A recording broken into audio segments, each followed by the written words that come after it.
va le faire des choses.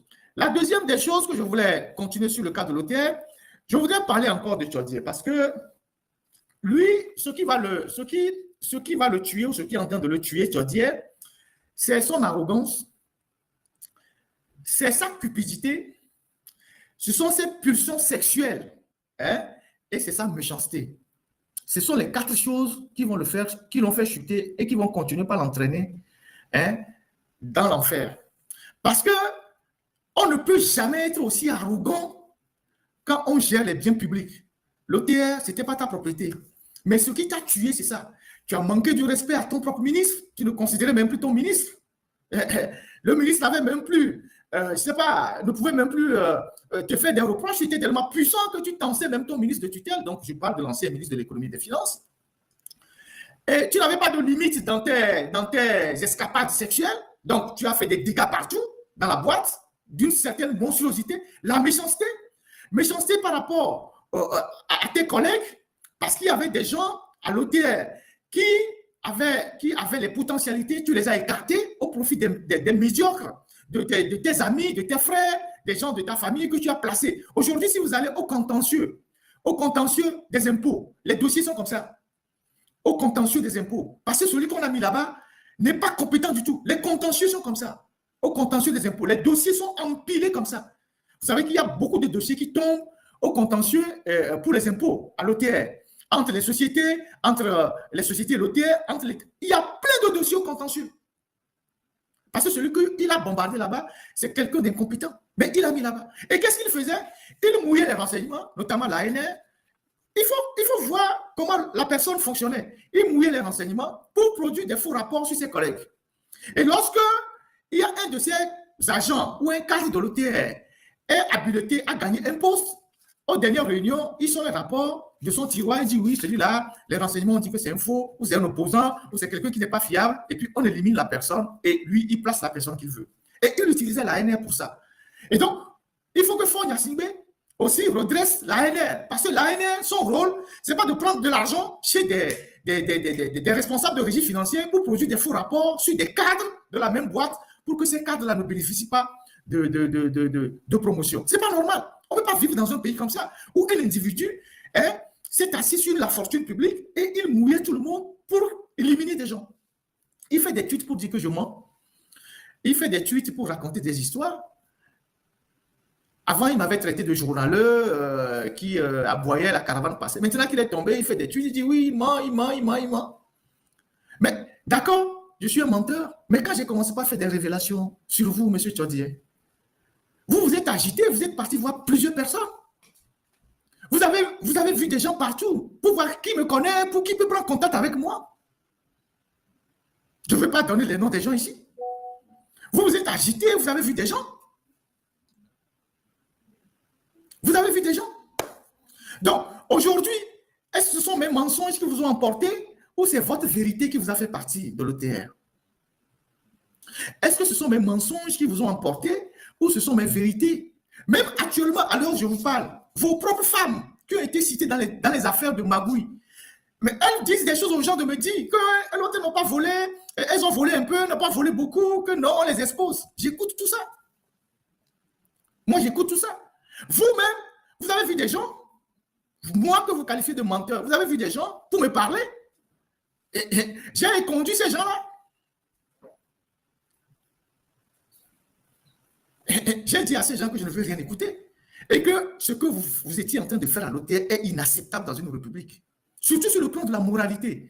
Sur le plan même de la manière dont vous disposiez de l'argent de la République. On va passer le procès du Gabon tout à l'heure. Vous allez voir ce que le bâtonnier au Gabon est en train de dire sur des agents de l'État qui s'amusent avec la fortune publique. C'est cette cupidité-là qui va vous tuer. Aujourd'hui, il y a beaucoup de gens, est-ce que tu sais, je parle directement à M. Tchodié. Vous savez qu'il y a eu des enquêtes qui sont en cours? Est-ce que tu le sais? Quand ils vont commencer par mettre la main sur les gens, tu vas voir si je suis un menteur. Est-ce que tu sais qu'il y a des enquêtes qui sont en cours? Mais toi-même là, on a fait des enquêtes sur toi avant de te dégager. Et donc, il faut arrêter de t'agiter sur les réseaux sociaux et avoir un peu d'humilité. C'est l'argent public que tu as géré. C'est l'argent public que tu as géré. Et Puisque tu n'as pas bien géré l'argent public, tu t'es enrichi, tous les Togolais ont le droit de te faire un procès, de te demander comment est-ce que tu as géré cet argent public. Tous les Togolais, pas seulement un journaliste que je suis, tous les Togolais. Parce que cet argent public, vous l'obtenez en allant fermer les boutiques des gens, en contraignant les gens à payer les impôts, les frais de douane. Parfois, vous fermez les boutiques des gens. Vous fermez les entreprises des gens. Donc, tous les Togolais ont le droit de te poser la question. Tu es rentré à l'OTR, tu n'étais pas milliardaire, tu es sorti milliardaire, tu as trouvé cet argent où? Surtout que la Constitution oblige les agents de l'État à déclarer leurs biens. Tu es rentré dans l'OTR, tu n'avais pas 100 millions sur ton compte. Aujourd'hui, tu es milliardaire, tu as trouvé cet argent où? Tous les Togolais ont le droit de te poser cette question. Donc, quand on le dit, ce n'est pas un affront à ta personne. C'est la reddition des comptes. Donc, tu as beau te fâcher de faire des tweets pour raconter des histoires, mais tu dois rendre compte de la gestion que tu as faite des fonds publics qui sont issus de nos impôts, des taxes, des douanes, tout ça. Parlant des trucs que vous avez acquis là-bas, il y a un logiciel qu'on appelle ERP qui sert à gérer le personnel. Mais généralement, on l'achète pour gérer le personnel d'une entreprise de grande taille. Alors que l'OTR n'avait pas besoin de ce logiciel parce que le personnel de l'OTR n'était pas suffisamment assez grand à l'époque et même maintenant. Vous êtes parti acheter ce logiciel qui peine à fonctionner aujourd'hui, mais qui a coûté 2 milliards. Vous avez fait de la surfacturation jusqu'à 2 milliards pour un logiciel. ERP, vous connaissez ce logiciel? Et ce logiciel, vous l'avez apporté à l'OTR, il fonctionne à peine, mais vous avez dépensé 2 milliards. Et je suis sûr que c'est une surfacturation. Tu dis que je mens. Technique, il faut me passer la capture d'écran de ce monsieur qui est son ami. Monsieur Tchodier, vous connaissez ce monsieur? Vous le connaissez? Il est entre le Canada, le Togo et les pays pays arabes là. Doha, Dubaï, il doit être ces derniers jours à Dubaï, peut-être qu'il serait à Dubaï. Alors, il se nomme comme Yeko Kani. Il vit au Canada. Il est chef d'entreprise. Il livre des armes. C'est un trafiquant d'armes. Il livre des armes aux forces de défense togolaises. Qu'est-ce que vous faites ensemble? Qu'est-ce que vous faites ensemble? Lui, là. Lui-même, il dit ça sur sa page LinkedIn, qu'il est livreur d'armes, qu'il est chef d'entreprise, agent de plusieurs fabricants de matériel pour le FDS. Il livre les armes et même des matériels de répression. On en parlera.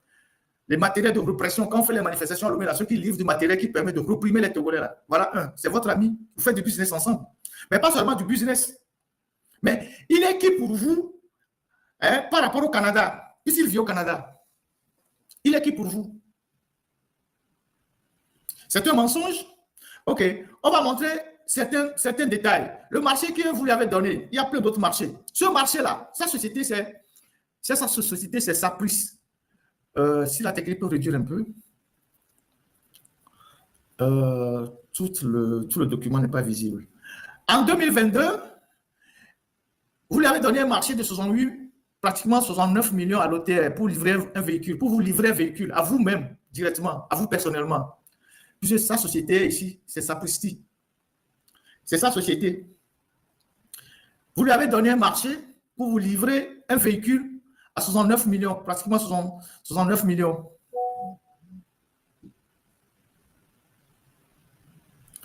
Voilà. C'est vous qui lui avez donné ce marché, M. Tchodier. Et que la technique défile encore, on va voir le nom de sa société. Encore. Voilà la société de ce monsieur, Sapresic. Et quand tu vas dans la société, on voit que dans la société de ce monsieur, il y a des enfants, même des officiers qui travaillent avec lui. Il livre des armes. C'est un trafiquant d'armes. Ce que vous faites ensemble, on en parlera prochainement. Comme tu dis que je suis un menteur, on va voir ce qu'on va faire ensemble.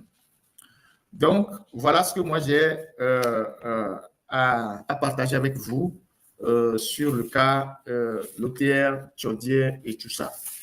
Alors, maintenant,